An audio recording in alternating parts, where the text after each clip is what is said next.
L'émotion ce matin sur la plage des Brisants. Près d'1 millier de personnes rassemblées pour un nouvel hommage à Elio. Surfeurs, adolescents, parents, tous réclament des solutions d'urgence. Merci de nous accueillir chez vous. Le ciel, le soleil et les larmes, impossible à retenir.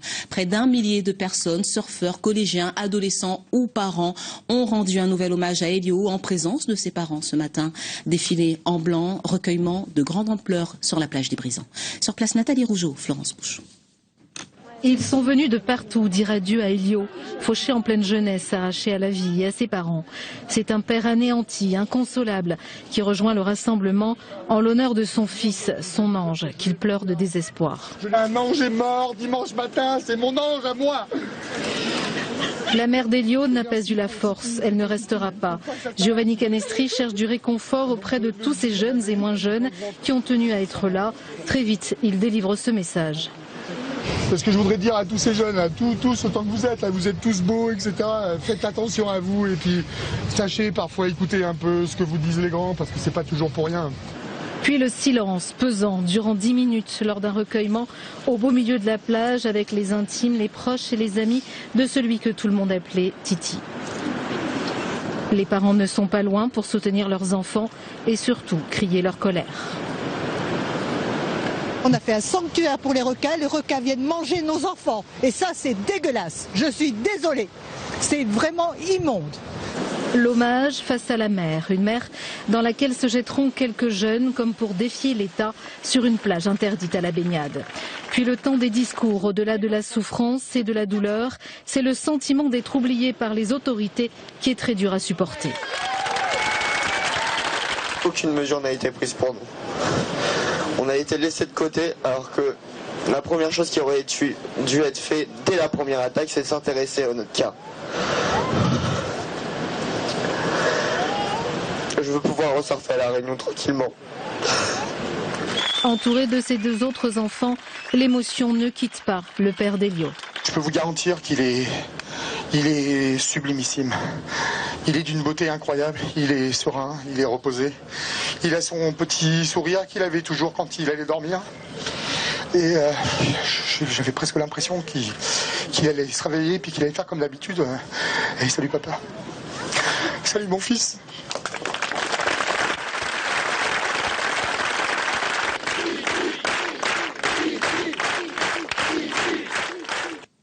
Ce mercredi, 3 jours après le drame, il y avait donc des larmes et de la colère.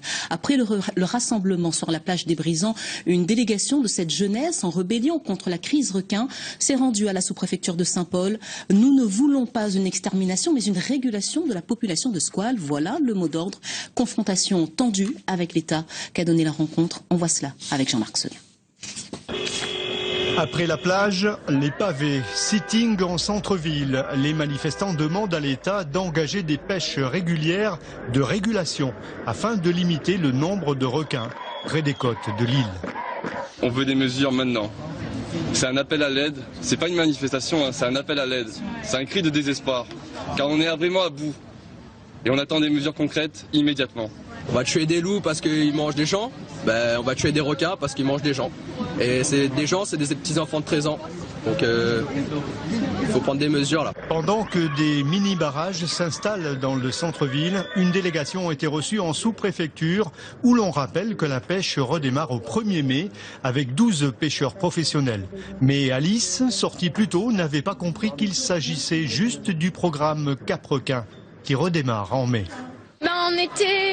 Moi j'étais assez satisfaite personnellement parce que cette pêche quotidienne va faire un changement pour moi je pense. Mais on lui a demandé quelque chose de secours parce qu'on veut quelque chose de concret à partir de demain. Même si on est en deuil par rapport à ce qui s'est passé avec Elio. Du coup, c'est la majorité des manifestants qui se retrouvent déçus. Certains d'entre eux voulaient partir à Saint-Denis, malgré les appels au calme des responsables de Saint-Leu et de Saint-Paul. Interdire à ces jeunes de surfer, c'est une bombe à retardement. Les paroles sont crues, les mots sont ceux de Jean-Luc Arassus. Le président de la Fédération française de surf semblait hier satisfait des mesures d'urgence annoncées par le préfet.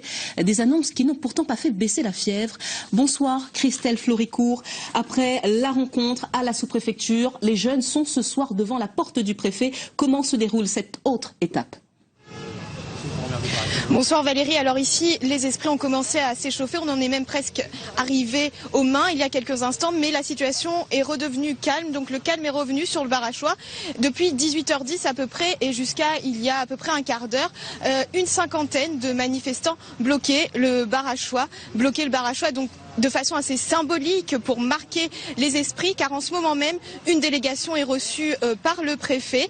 Mais on ne sait pas ce que le préfet pourra leur dire de plus que ce que leur a annoncé la sous-préfète de Saint-Paul il y a quelques heures, à savoir la reprise de l'opération Cap-Requin le 1er mai prochain.